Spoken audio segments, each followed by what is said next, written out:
ప్రభువైన యేసుక్రీస్తు నామమున ఈ స్పెషల్ నిన్నటి వరకు కార్యక్రమంలో మిమ్మల్ని కలుసుకోవడం ఎంతో సంతోషం. సాధారణంగా వారానికి ఒక ప్రోగ్రాంని అందిస్తూ ఉన్నాము. ఈసారి ఇది మీకు వెంటనే అందించాలి అనే ఆలోచనతో మీకు అందిస్తున్నాం. అది ఏంటి అనేది మనం ఈ కార్యక్రమంలో చూడబోతున్నాం. రండి చూద్దాం. ఇప్పుడు వైరల్గా ఒక వీడియో అందరికీ చేరుతుంది. అది నాకు వచ్చింది. ఒక సహోదరుడు ఫోన్ చేసి, అన్నా ఈ వీడియో చూడండి, ఇది నిజమా అని అడిగాడు. మరో సహోదరుడు ఫోన్ చేసి, ఆ న్యూస్ పంపి ఏంటన్నా ఇది ఇలాగుంది, ఇది వాళ్ళు చెప్పింది కరెక్టేనా అని అడిగాడు. దేని గురించి అన్నట్టయితే, మీ అందరికీ తెలుసు, కాలిఫోర్నియాలో ఎంతో గొప్ప అడవి మంటలు. ఈ అడవి మంటలన్నవి ఇంతవరకు ఎన్నడూ జరగని రీతిలో గొప్ప నాశనాన్ని కలుగజేసింది. ఏ స్థాయికని చూసినట్లయితే, ఉప అధ్యక్షురాలు లేత అధ్యక్ష పదవికి పోటీ చేసిన కమలా హ్యారిస్ మనందరికీ తెలుసు. ఆమె ఇల్లు మొదలుకొని పలు సెలబ్రిటీస్ వారి ఇల్లు అగ్నికి ఆహుతి అయ్యాయి. అందరినీ సురక్షిత ప్రాంతాలకు తరలించారు, ఖాళీ చేశారు. తర్వాత నేషనల్ ఫోర్స్ అన్ని అక్కడికొచ్చాయి. ఇప్పుడు అది కట్టడి చేయలేని పరిస్థితికి వెళుతుంది. ఎందుకిలా జరుగుతుంది అనేటువంటిదే ముఖ్యం. ఈ అడవి మంటలు ఎలా చెలరేగాయి అన్నందుకు సరియైన రీజన్ దొరకలేదు. ఒక్కొక్కరు ఒక్కొక్క విధంగా చెప్తూ ఉన్నారు. కొందరు అగ్ని ఆకాశం నుండి పడింది అని చెప్తూ ఉన్నారు. కొందరైతే ఇదొచ్చి అడవుల్లో ఏర్పడేటువంటి ఒక అగ్ని అని చెప్తూ ఉన్నారు. ఏది ఎలాగైనప్పటికీ ఒక గొప్ప విధ్వంసం ఏర్పడింది. న్యాచురల్ డిసాస్టర్ గొప్ప రీతిలో. అంటే పొగమండలం ఒక ప్రక్క, బూడిద కావడం ఒక ప్రక్క, ఆ సిటీయే కాలిపోతూ ఉండింది. ఇది ఏంటి రీజన్ అనేటువంటిది లోకంలో జరిగిన ఈ కార్యాన్ని చూస్తూ ఉన్నాం. ఇది దాటి ఒక వీడియో ఇప్పుడు ఒక ముఖ్యమైన విషయాన్ని చెప్తూ ఉంది. దేని గురించి చెప్తుందని అడిగినట్లయితే, ఇది దేవుని యొక్క న్యాయ తీర్పు అని చెప్తూ ఉన్నారు.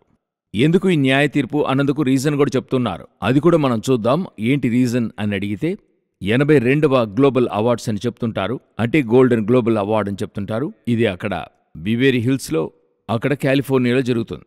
ఇది ప్రతి సంవత్సరం జరుగుతుంది. ఇది సినిమాకి, డ్రామాకి, అటువంటి ఈ మీడియాకి సంబంధించి అందరికీ ఇచ్చేటువంటి ఒక బెస్ట్ కథ, మరి ఫిలిం, ఇలాగా అన్నిటికీ ఇస్తారు.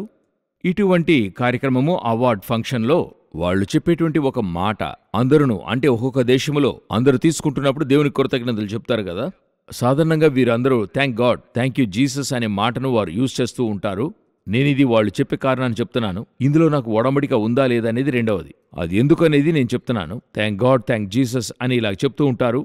కొన్ని సంవత్సరాలకు ముందు 2023-22లో అంతకుముందున్న వారందరూ కొందరైతే యేసుక్రీస్తు దయ వల్ల మాకిది దొరికింది అనే రీతిగా వారు చెప్తుండేవారు.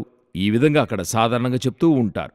ఈసారి 2025లో, అంటే ఈ మంటలు చెలరేగిన 3 రోజులకు ముందుగా ఇది అక్కడ జరిగింది, బేవరీ హిల్స్లో. అప్పుడు ఒక్కరు కూడా ఈ థ్యాంక్ గాడ్ అనే వర్డ్ చెప్పలేదట. ఎవరూ దీని గురించి చెప్పలేదు. అప్పుడు ఆ కార్యక్రమాన్ని ప్రదర్శించే వ్యక్తి వచ్చి ఒక సగం ప్రోగ్రాం తర్వాత చెప్పిన విషయం గమనించారా, ఇక్కడ ఒక్కరు కూడా దేవుని పేరుని యూజ్ చేయలేదు, గాడ్ అనే వర్డే రాలేదు చూసారా అనేటువంటిది అక్కడ చెప్పడం జరిగింది. God, creator of the universe, zero mentions. No surprise in this godless town.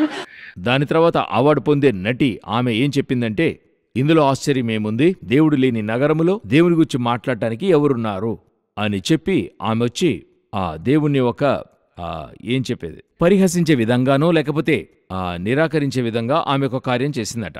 So అలా అక్కడ పూర్తిగా ధిక్కరించి ఆ తర్వాత అనేక మంది అన్వాంటెడ్ కమెంట్స్, దేవుని గురించి అనేక కమెంట్స్ చెప్పున్నారు. సో సామాన్యంగా వారికి దేవుడు అన్నది యేసు ప్రభువే, జీసస్ క్రైస్టే కదా. సో ఇలా ధిక్కరించారు. సో ఈ విధంగా జరిగి ఒక 3 రోజుల అనంతరమే ఇది జరిగింది. ఇలా జరిగిన తర్వాత మన వాళ్ళందరూ ఏం చెప్పనారంభించారు, వీళ్ళు దేవుణ్ణి ఏం చేశారు, వీళ్ళు అంటే దేవుణ్ణి వాళ్ళు ఏం చేశారు, చిన్నబుచ్చారు, లేకపోతే ఆయన్నొచ్చి అవమానపరిచే రీతిగా మాట్లాడున్నారు. అందువల్ల ఏర్పడిన ఒక కారణమే ఇది అని చెప్తూ ఉన్నారు. నా మటుకైతే ఇది నేను ఎలా చూస్తున్నాను, ఎందుకంటే ఈ వీడియో వైరల్గా వెళ్ళి అనేకులు చెప్పేది వింటున్నాను. అయితే నేనేమనుకుంటున్నాను, దేవుడు తన మహిమను ఎవరికీ విడిచిపెట్టాడు అని వాక్యం చెప్తుంది. ఎవనికిని నా మహిమను ఇచ్చువాడను కాను, మరొకరికి ఇవ్వడం అన్నది ఆయన ఒప్పుకోడు.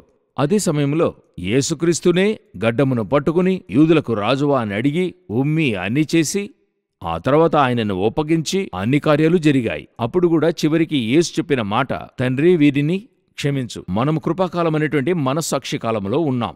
ఈ కాలములో దేవుడు కృపామయుడుగానే ఉన్నాడు.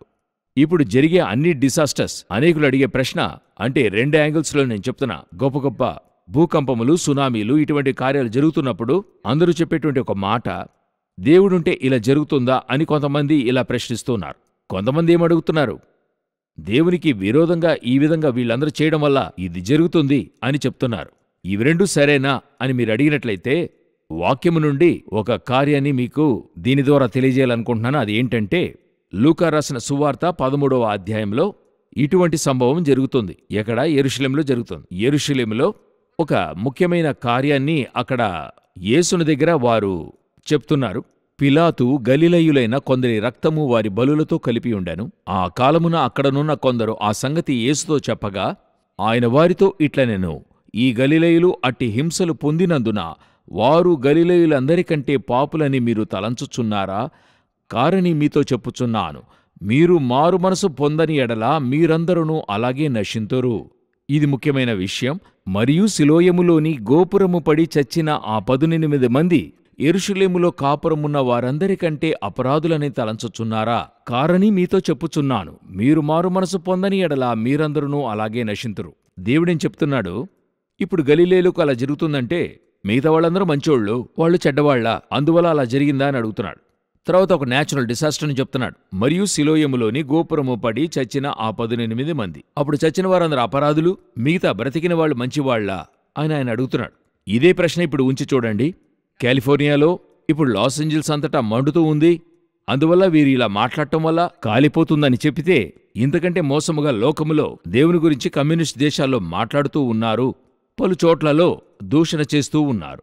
అలాగైతే అక్కడుండేవారికంటే ఈ బెవరీ హిల్స్లో ఉండేవారు లేక ఈ చోట్ల జరిగిన సంభవాల వల్ల వీరిని మనం పాపులని లెక్కవేస్తున్నామా? ఈ సంభవాన్ని బట్టి చూడండి. అంటే ఏం జరుగుతుంది?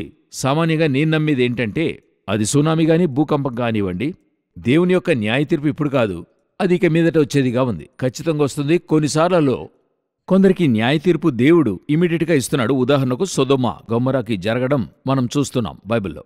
ఇశ్రాయేలు జనులకు కలిగింది మనం చూస్తున్నాం బైబిల్లో. అది కొన్నిసార్లు వాళ్ళని దిద్దడానికి ఇవ్వబడుతుంది. దానికి ముందుగా వాళ్ళకి హెచ్చరిక ఇవ్వబడుతుంది. ఇలాగా ఉంటుంది, కేర్ఫుల్గా ఉండండి అని చెప్పి. ఈ విధంగా న్యాయ తీర్పు నాకు ముందుగా జరుగుతుంది. ఈరోజు సాధారణంగా జరుగుతున్న అన్ని డిసాస్టర్లకు కారణం దేవుడు కాదు, మనుషులే కారణం. అతని అక్రమము, అతని పాపము, అతని ఆశ, అత్యాశ. నేను పలుసార్లు చెప్పాను, సునామీకి ఏంటి కారణం? తీరముననున్న చెట్లను నరికాము, మరొక వైపు మట్టిని నింపి ల్యాండ్ రిక్లెయిమ్ చేస్తున్నారు.